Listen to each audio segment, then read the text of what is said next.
Et donc aujourd'hui, nous allons rappeler les généralités sur les variables aléatoires. Et pour ça, on va d'abord définir ce qu'est une variable aléatoire. Ensuite, nous verrons les variables aléatoires discrètes, puis les variables aléatoires dites continues. Alors, la définition d'une variable aléatoire. Donc, le principe étant qu'une variable aléatoire qu'on va appeler grand X est une application permettant d'associer un nombre réel à toute éventualité. Donc, oméga désigne un univers sur lequel une probabilité P a été définie, et on note X oméga, l'ensemble de toutes les valeurs que peut prendre la variable aléatoire grand X. Cette variable aléatoire grand X est dite discrète lorsque l'ensemble des valeurs qu'elle peut prendre est dénombrable, et cette variable aléatoire grand X est dite continue lorsqu'elle peut prendre toutes les valeurs d'un intervalle de R. Alors on va prendre bien sûr des exemples pour illustrer ce que je viens de dire. Premier exemple, on lance 2 dés, alors je suppose non pipés et à 6 faces. À chaque lancer, on associe la somme que j'appelle S des résultats obtenus.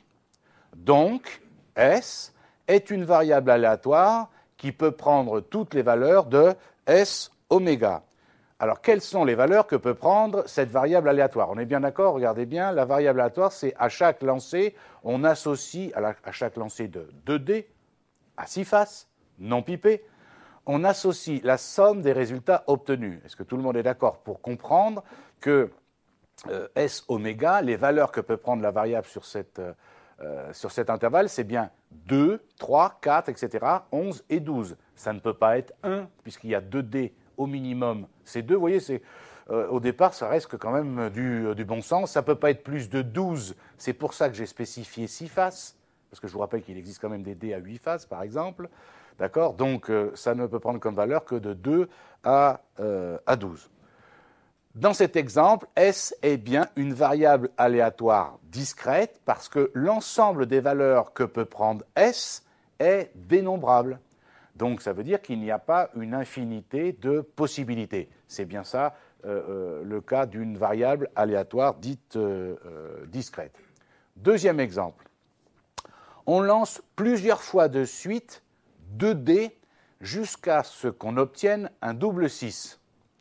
Si j'appelle grand X, le nombre, donc la variable aléatoire, le nombre de lancers qu'il a fallu faire pour obtenir un double 6, X, est une variable aléatoire discrète qui peut prendre toutes les valeurs entières non nulles parce qu'il faut au moins lancer une fois les dés, bien entendu. Donc, X oméga, c'est N étoile plus, ça veut dire quoi? N, c'est un nombre entier, plus, ça veut dire positif, et étoile, ça veut dire que le 0 n'existe pas. D'accord? Alors, une remarque dont je vous reparlerai tout à l'heure, parce que vous pourriez dire que ce n'est pas dénombrable. Est-ce que vous comprenez ce que je suis en train de dire? Vous pourriez penser que ce n'est pas dénombrable. Parce que vous pourriez dire, oui, mais moi, je n'ai pas de chance, il me faut beaucoup de lancers pour avoir un double 6. Oui, mais le problème, c'est quand on ne sait pas, ça pose un problème, ça. Est-ce que vous comprenez? Je vous dis, une variable aléatoire discrète, c'est dénombrable. C'est-à-dire qu'on peut compter. Alors là, vous pourriez me dire, non, mais M. Doucet, vous me dites n'importe quoi, parce que moi, je n'ai jamais eu de chance dans la vie, et il faut que je lance 1 milliard de fois les dés pour avoir un double 6. Déjà, la probabilité d'accord, c'est pas comme ça que ça se passerait, mais de toute façon, dénombrable, ça ne veut pas dire pas beaucoup. D'accord? Vous allez voir la différence avec l'exemple 3. Alors, après ensachage, on pèse des paquets de farine. À chaque paquet, on associe son poids Y. On a constaté qu'Y, le poids d'un paquet de farine, variait entre 950 et 1100 grammes. Cette fois-ci, Y est une variable aléatoire continue. Pourquoi? Parce que, comme je vous le disais tout à l'heure, une variable aléatoire continue peut prendre toutes les valeurs de l'intervalle, Y oméga, entre 950 et 1100. Alors, encore une fois, ici, vous pourriez me dire, mais encore une fois, je ne comprends pas parce que là, je peux dénombrer entre 950 et 1100. Vous allez me dire 950, puis après 951, 952, etc. Sauf que non, c'est pas comme ça. Ça veut dire que vous supposez implicitement que vous avez une balance qui pèse au gramme. Est-ce que vous commencez à comprendre le problème? Effectivement, si vous avez une balance qui ne pèse qu'au gramme, là c'est dénombrable. Mais si ça peut prendre n'importe quelle valeur, s'il y a une infinité de valeurs, j'espère que vous le comprenez, vous prenez 4 chiffres après la virgule, 5, 6, 7, 8, 50, etc., etc.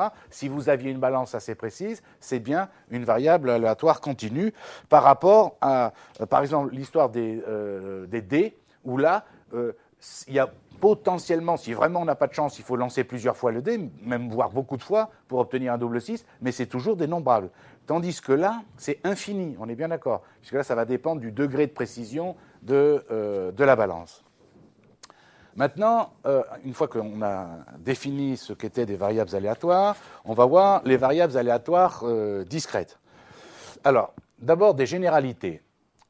L'application qui, à chaque valeur possible, petit x, d'une variable aléatoire grand X, associe la probabilité P de grand X égale petit x, est appelée loi de probabilité ou fonction de distribution de la variable aléatoire grand X. Alors, j'insiste, vous m'entendez bien dire à chaque fois petit x, grand X, etc. Parce qu'il ne faut pas confondre tous les éléments. Alors, d'abord, ne confondez pas grand X et petit x. Grand X, c'est le nom de la variable aléatoire, et petit x, c'est une valeur possible de cette variable. Donc, ne confondez pas P de grand X égale petit x. Ça veut dire quelle est la probabilité que la variable aléatoire grand X soit égale à une des valeurs qu'elle peut prendre. D'accord ? Ne confondez pas ça, donc ne confondez pas P de grand X égale petit x avec grand X égale petit x, parce que ça veut dire, grand X égale petit x, ça veut dire l'événement, la variable aléatoire grand X prend la valeur petit x. Accordez-moi que ce n'est pas la même chose que de dire la probabilité que la variable soit égale à cette valeur. OK ? Donc, par convention, alors je l'écrirai plusieurs fois parce que je veux que ce soit bien clair, quand on écrit P de xi comme ça veut dire, entendez-le, P de grand X égale petit xi. Parce que ça, c'est des problèmes de notation.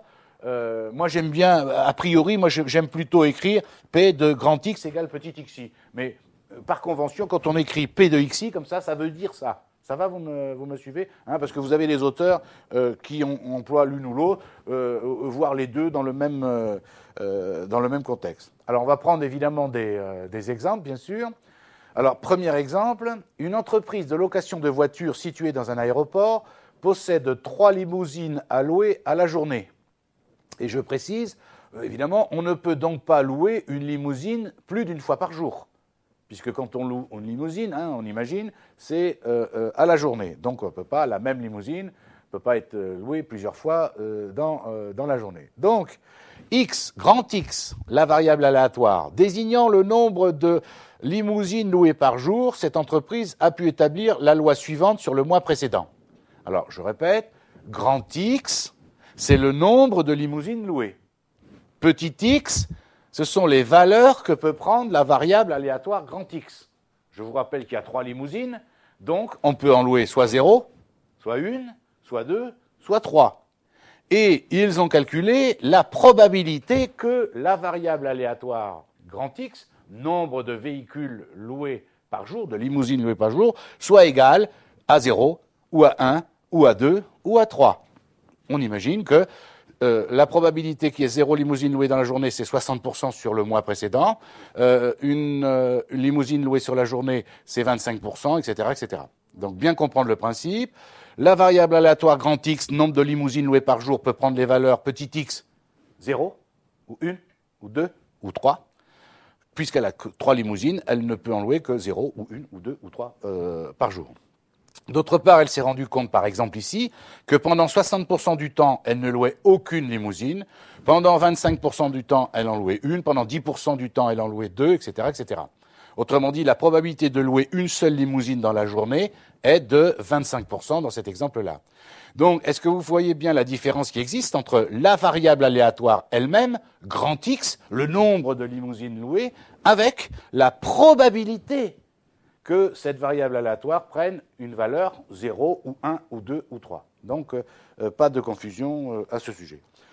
Conséquence, d'accord, la loi de probabilité d'une variable aléatoire grand X, prenant un nombre fini de valeurs, peut être représentée par un tableau, comme vous venez de le voir ici.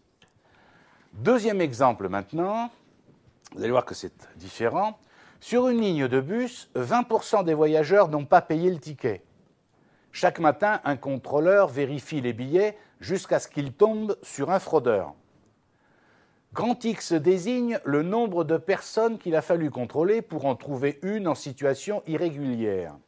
Sans rentrer dans les détails, on va dire qu'on admettra que pour tout X entier non nul, P de grand X égale petit x, autrement dit, la probabilité que la variable aléatoire soit égale à petit x, c'est 0,8 à la puissance x moins 1, et le tout fois 0,2. Donc, qu'est-ce que ça veut dire, ça? Ça veut dire que quand grand X, la variable aléatoire, peut prendre énormément de valeurs tout en étant dénombrable, on peut donner à ce moment-là la loi de probabilité, non pas dans un tableau, mais par une formule. Parce que dans un tableau, vous avez vu tout à l'heure, ça ne pouvait être que 0, ou 1, ou 2, ou 3. Est-ce que vous me suivez? Mais imaginez, parce qu'après tout, pourquoi pas, on est une société de limousine, mais à ce moment-là, on va faire exprès, européenne, qui est dans tous les aéroports de toute l'Europe. Est-ce que vous imaginez que vous n'allez pas me faire un tableau pour le nombre de limousines vous comprenez? C'est potentiellement possible. Mais voilà. Mais à ce moment-là, on remplace par une fonction qui permet de trouver directement le résultat. Donc quand x la variable aléatoire peut prendre énormément de valeurs, on peut donner la loi de probabilité par une formule. Le nombre de billets qu'un contrôleur peut vérifier n'est pas infini, il s'agit bien d'une loi discrète et pas d'une loi continue. Alors quelles sont les probabilités des variables aléatoires discrètes? D'abord, la somme des probabilités que la variable aléatoire soit égale à x, une des valeurs qu'elle peut prendre, ça fait 1 tout simplement. Donc, je répète, la somme des probabilités est égale à 1, autrement dit 100%. Donc, je répète, la somme de P de x égale petit x, la somme des probabilités que la variable aléatoire soit égale à l'ensemble des valeurs qu'elle peut prendre, forcément, ça fait 100%.